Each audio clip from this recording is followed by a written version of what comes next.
மாயா, உன் ஃபேமிலி சொல்றதெல்லாம் நம்பாத. நான் எப்பவும் உன்னை விட மாட்டேன். உண்மையாவா? நான் அவரோட வயசுல ரொம்ப சின்னவ. அப்படி ஒரு தோட்டம் உங்களுக்கு வேண்டாம். என் ஃபேமிலிய மன்னிக்க முடியுமா? அவங்கள விட்டுருங்களேன். அவங்க உங்ககிட்ட நடந்துட்டது எல்லாமே ரொம்ப தப்பு.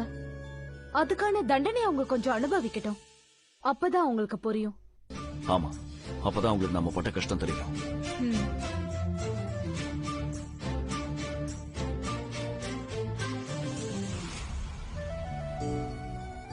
டாடி, இந்த வீடு எனக்கு ரொம்ப பிடிச்சிருக்கு. இனிமேல் நம்ம இங்கதான் இருக்க போறோமா? இனிமே நம்ம இங்கதான் இருக்க போறோம். அது மட்டும் இல்ல, உனக்கு பிடிச்ச எல்லாமே பண்ணலாம். அப்பா, நம்ம வீட்டுக்கிட்ட இருக்குல்ல அந்த ஸ்கூல்ல மட்டும் ஜாயின் பண்ணி விடுறீங்களா? அவ்வளவுதானே, பண்ணிடலாம். சும்மா இரு சூர்யா, அது ரொம்ப காஸ்ட்லியான ஸ்கூல். நம்மளால அங்க படிக்க வைக்க முடியுமா? ஐயோ, உனக்கு நான் எப்படி சொல்லி புரிய வைக்கிறது? நான் தான் டெல்டா கம்பெனியோட உண்மையான யங் சேர்மன். நீ ஏன் இன்னும் பொய் சொல்லிட்டு இருக்க?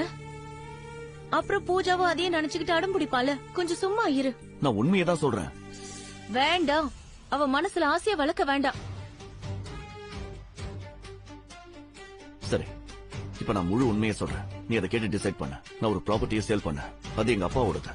அதனால இப்ப என்கிட்ட மணி இருக்கு. சோ பூஜாவை அவ ஆசைப்படுற ஸ்கூல்ல ஜாயின் பண்ண போறேன். அப்படியே நீ ரொம்ப நாளா கார் வாங்கணும்னு ஆசைப்பட்டல, அதையும் வாங்கி கொடுத்துட போறேன். வேண்டாம், நாம அப்படிலாம் வீண் செலவு எல்லாம் பண்ண முடியாது. அதெல்லாம் நான் பாத்துக்கிறேன். பூஜாவோட ஸ்கூல், உனக்கு புது கார், இது வரைக்கும் நீங்க ஆசைப்பட்ட எல்லாத்தையுமே இனிமே நான் நடத்தி வைக்க போறேன்.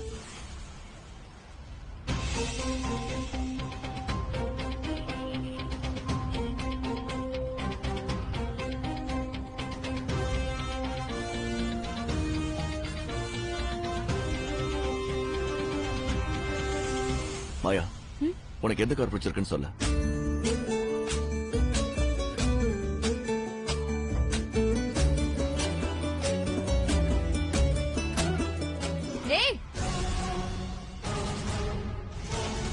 காரை தொடாத.